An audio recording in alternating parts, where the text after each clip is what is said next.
Olá, inscritos do canal Verdades da África. O vídeo de hoje eu vou classificar como um vídeo um pouco polêmico.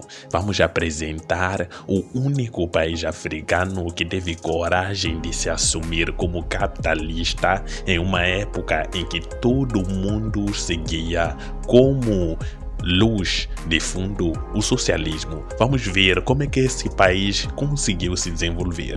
Se já gostou do vídeo, coloque nos comentários. E já dou uma dica: esse país é conhecido por muitos pelo seu crescimento. Será que o capitalismo deu certo aqui na África? Fica até o fim do vídeo para poder saber a resposta.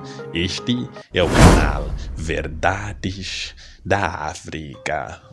O capitalismo e o socialismo são dois sistemas econômicos distintos.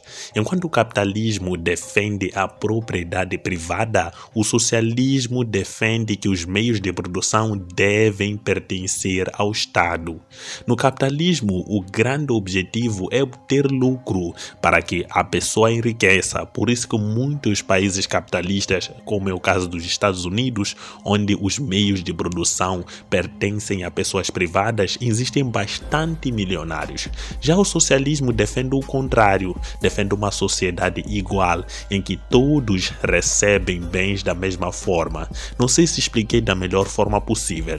Aí surge a questão: o que seriam meios de produção? Meios de produção, nós falamos de terras, indústrias, fábricas, entre outros, que têm por objetivo prestar serviço ou dar algo para o povo em geral. Esses dois sistemas econômicos foram grande motivo de conflitos em todo o mundo, principalmente porque as duas potências da época, a Rússia defendia o socialismo, enquanto os Estados Unidos defendiam o capitalismo. Automaticamente, o país que optasse pelo socialismo já era associado à Rússia, enquanto o país que optasse pelo capitalismo era associado aos Estados Unidos. Quem tiver a melhor definição do socialismo e capitalismo, coloque nos comentários para que possamos perceber ainda mais isso. Após a independência dos países africanos, o grande desafio era saber qual era o regime a se seguir, socialismo ou capitalismo. A maioria dos estados africanos ficou sob controle do comunismo e do socialismo, e vários outros governos ditatoriais, como o exemplo da Tanzânia, Guiné e do Zimbábue. Seja na África ou em outros lugares, o socialismo é dito como falho rapidamente em criar uma economia fraca. Isso é o que algumas pessoas dizem, mas vou compartilhar a minha opinião para que não haja um mal-entendido. Na minha concepção, o problema não é nem o capitalismo e nem o socialismo. O maior problema são as pessoas que são corrompíveis.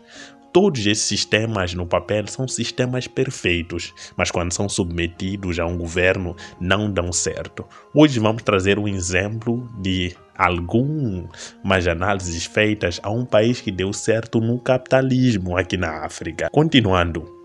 Em vez disso, levou a uma combinação da pobreza, corrupção, hiperinflação e autoritarismo desenfreado. No primeiro capítulo, vamos tentar perceber como é que terminou a tentativa de aplicar o sistema socialista em países africanos.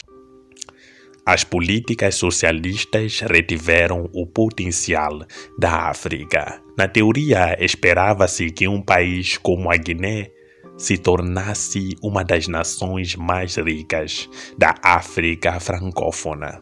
O país detém 1/4 das reservas mundiais de bauxita e abundantes depósitos de ouro.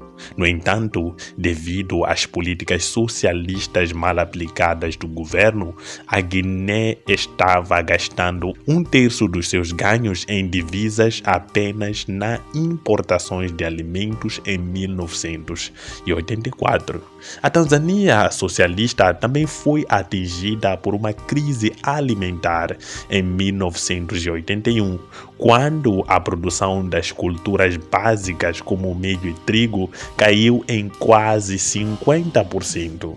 No Zimbábue, sob o governo de Robert Mugabe, o seu partido socialista ZANU, a hiperinflação causou estragos. Como tal, a moeda nacional tornou-se inútil.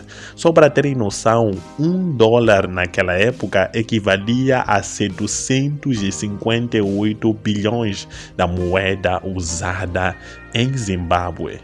O desemprego e a pobreza também aumentaram substancialmente e as políticas de Mugabe continuaram a afetar o Zimbábue até hoje. A partir de 2017, quando Mugabe perdeu o poder, a taxa de pobreza do Zimbábue ficou em torno de 81%. Mas enquanto a influência do socialismo se espalhava pela maior parte da África, houve uma nação em particular que não seguiu o caminho socialista. Esse país chama-se Botsuana. Botsuana, um triunfo do capitalismo na África. A situação do Botsuana após a independência estava longe de ser ideal. Botsuana, anteriormente conhecido como Protetorado da Botswanaland, conquistou sua independência da Grã-Bretanha em 1966, com Sir Ernest Khama sendo eleito o primeiro presidente do país. Ernest Khama foi uma figura controversa que foi criticado por não seguir o caminho da economia socialista, como muitos outros líderes africanos fizeram. Ele também enfrentou críticas dos governos britânicos e sul-africano na época devido ao seu casamento com uma mulher de pele branca. Em termos de sua economia, dizer que Botsuana não estava em uma boa posição em meados da década de 1960 seria um eufemismo. De fato, Botsuana era a segunda nação mais pobre do mundo naquela época. O PIB per capita do país era de apenas $89. E apesar da área de terra do Botsuana ser maior do que o da Espanha, ela tinha apenas um total de 19 quilômetros de estradas pavimentadas. Além disso, o Botsuana não tem litoral, o que complica ainda mais a sua posição no comércio internacional. As nações sem litoral normalmente lutam economicamente quando comparadas a países semelhantes que têm acesso aos oceanos no mundo.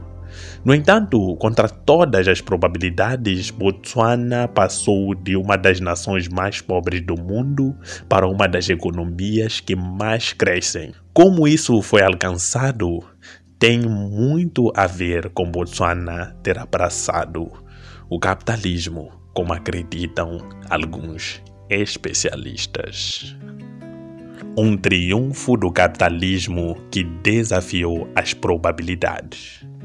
Enquanto outros governos africanos preferiam o coletivismo e impunham políticas econômicas socialistas que levavam à pobreza e à corrupção, Botsuana preferia políticas pró-mercado, como imposto de renda baixo, impostos corporativos baixos e tarifas baixas. O PIB per capita do Botsuana cresceu de apenas $89 em 1966 para $2.945 em 1990, uma imensa melhoria em qualquer medida. Em 2018, o PIB per capita de Botsuana era de $8.279, em contraste com o PIB per capita do vizinho Zimbábue, que era apenas de $1.352.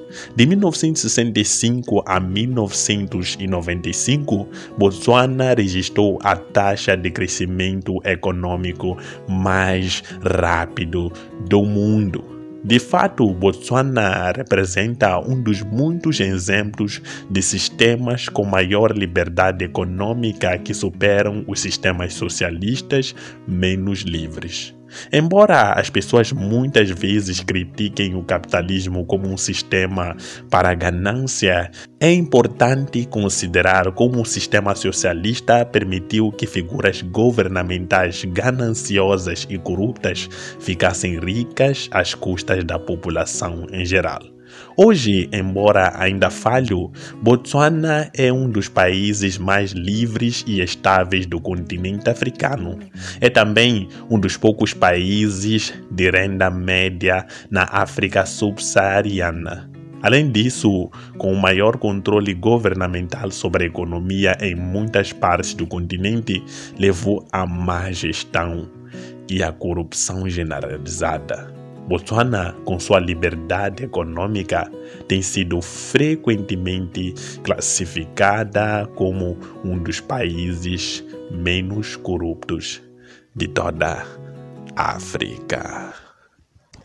O sucesso do capitalismo na África não se limita ao Botsuana. É fácil ver a África como uma terra de corrupção socialista e guerra, com Botsuana sendo uma exceção, mas outros países africanos estão adotando posturas semelhantes.